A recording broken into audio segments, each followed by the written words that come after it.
Let's get some price picks in today, guys. The Super Bowl slip did not hit. I was going for a KC lead, except San Francisco ended up having the 10-0 lead. I still ended up cashing the money line on Kansas here. Nice little win there. And a lot of you commented you were going for the Chiefs last night. Hope you guys cashed on at least a money line slip.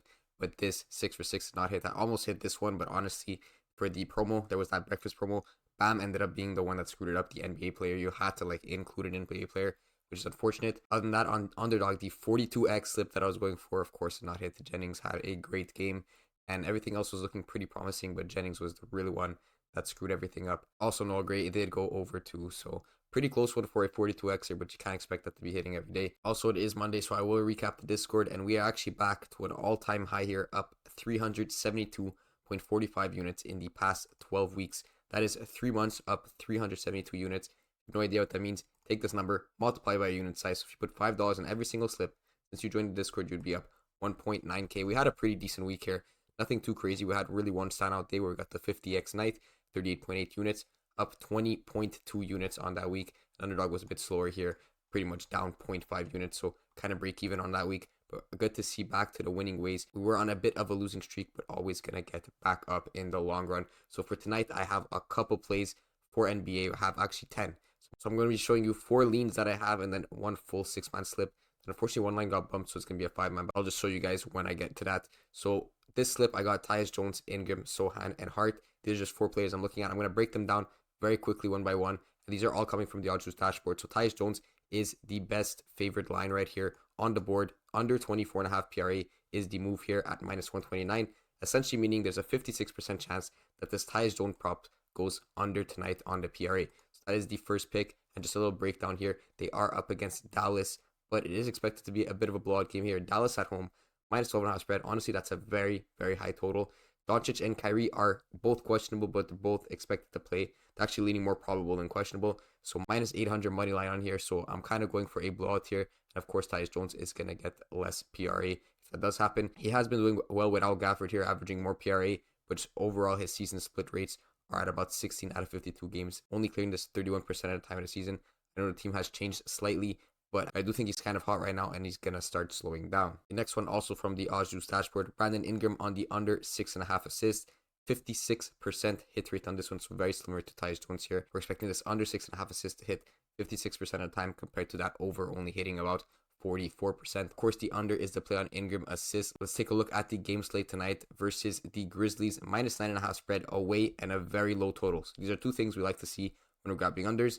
Low pacing game and then a potential blowout that's going to reduce the minutes on the starters. And one thing that's really going to help this play is if Zion does play tonight. He is questionable, but he has kind of been questionable the past few weeks and still been playing here and there. So I'm not sure if he's going to play, but if he does not, it's going to definitely help us. Ingram averages less assists with Zion in the lineup, has only cleared a 6.5 assists with Zion in 12 out of 40 times. He actually does average more assists without Zion. So this could be a potential bad pick if Zion ends up not playing. Ingram will definitely get more usage, thus leading to more assists. But I'm kind of betting here on Zion playing, and it's going to really help Ingram's line. We're grabbing the under 6.5 assists. Next is going to be Sohan on the under 6.5 rebounds. This is lean towards 56.14% on the under 6.5 rebounds. And it's been pretty good for me recently. I have been taking this in the past 3 games. Has cash every time. Has only been going over 42% of the time this season. And you can see all the juices on the under on every sports book.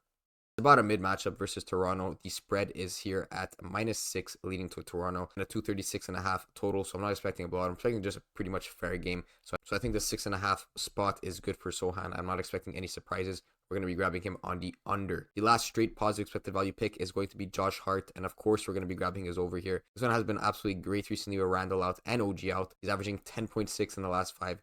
And if we look at it a little bit deeper here on PropStatCash, obviously doesn't clear this throughout the season, but go remove Randall and OG.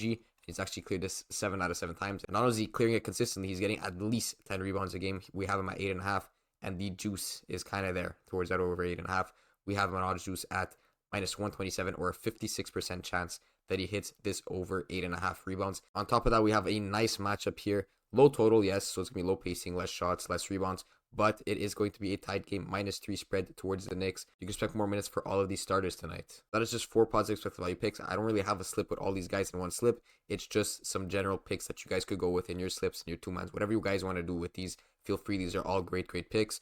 I'm going to be recapping them tomorrow. For the actual slip that I have, this is another 6-man that you guys could tell. Unfortunately, Derek Jones is bumped, right? So all these other picks are good. I'm just going to copy the link over so you guys could kind of see this, what happened here. So Derek Jones did get bumped from 9.5 to 8.5.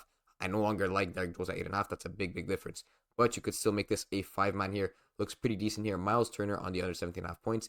Lombard under 4.5 assists. DiVincenzo on the over 19 points with Jalen Brunson on the over 6.5 assists.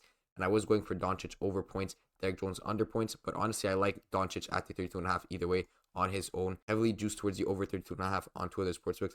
They said I bet him Jim with heavy juice towards the over 31.5 there. You can just see his splits from 32.5 to 33.5. Big difference here. 28 out of 45 times he has hit this compared to 24 out of 45 times when you check him at 33.5. Again, Kyrie and Doncic are both questionable, especially if Kyrie's not playing, which I do think he will. This line is very easy for us if we check him without Kyrie. Been clearing this 79% of the times this season. 15 out of 19 games. Looking very nice, and if Kyrie's out, it's only going to help us even more. So that is a full 5 flex that you guys can lock in. And if you guys want to really throw in one of these picks here, these are all good picks. You could go throw in Josh Hart, for example, as a 6-man and go for that 25x.